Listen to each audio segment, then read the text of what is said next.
We are on our final day of our food truck.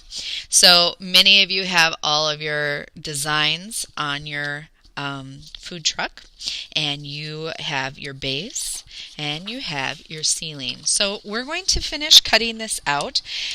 When you're cutting out the base, please cut around the large portion like this. So the outer ring, please.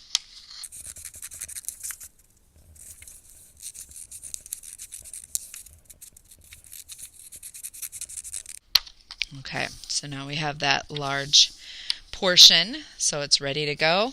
And then we'll work on the ceiling as well. Notice that there's a dark line on the inside and a dark line on the outside. We're doing the one on the outside.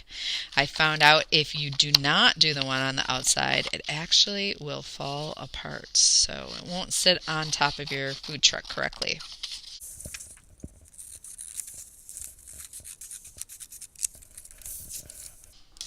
Okay, now we have our base, we have our ceiling, and we have the sides of our food truck. And if you had time, you might even be adding some parts to the outside of your food truck so far.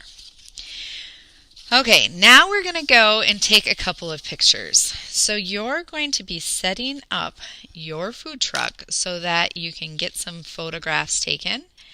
And we'll talk a little bit more about that in just one moment.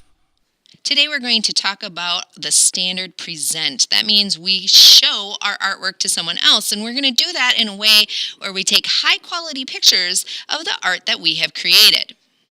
Okay, we're going to get started by setting up our photo shoot. You will need 2 chairs. You will then drape some fabric over your 2 chairs to create a space for your food truck to sit on. From there, you're going to set up your food truck, but you can do it in parts. Right now I'm doing this side of my food truck. I'm trying to find a good place to get the best photograph. Now if I did it like this, if I take a picture like this, do you see up in the corner how I can see part of the room instead of the fabric? Yeah, that's not good positioning. How about like this? Not great positioning because we can't see all of our artwork. Something like this, where you can't see anything but fabric around it. Your artwork is very well represented.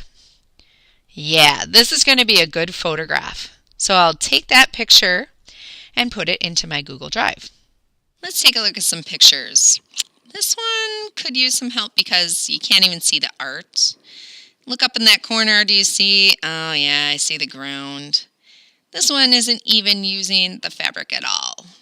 Okay, we want to go more like this. Artwork, highlighted, nothing around it but the fabric. You can definitely see what's happening in the art. You will also need a picture of your rough draft. We're trying to document how we pre-planned for this. Now, if I stood up here, not a great picture, but having my artwork on the ground does help because I can get my iPad directly above it, make sure that it's parallel to it so it's a nice clear picture like this. Take a picture of your pre-plan as well. Again, take a look at this one. Maybe could use a little bit of help trying to get the iPad nice and parallel. This is more what we should see. A perfect picture of the pre-plan. So here's how we're going to do this. I'm going to walk you through very quickly, but then we'll slow it down. Okay, you're going to go into Google Drive first. You're probably going to be signed into someone else, so you'll have to log out with the 3 lines there. You'll find the name down at the bottom. Click on that. Use another account is where you're going to go. You'll sign your information with ISD728.org at the end. That's going to bring you to this page. You know how to log in here. You do it all the time. We're going to go ahead and hit plus to add a folder. We're going to title it something clever like art. Then that's going to create a folder that looks like this, where we will be able to hit the plus button at the bottom, add our 3 or more pictures, plus our rough draft. Yep, This is going to be awesome. You're going to take pictures that you'll be able to document in your Google Drive and have for the rest of your education with ISD 728.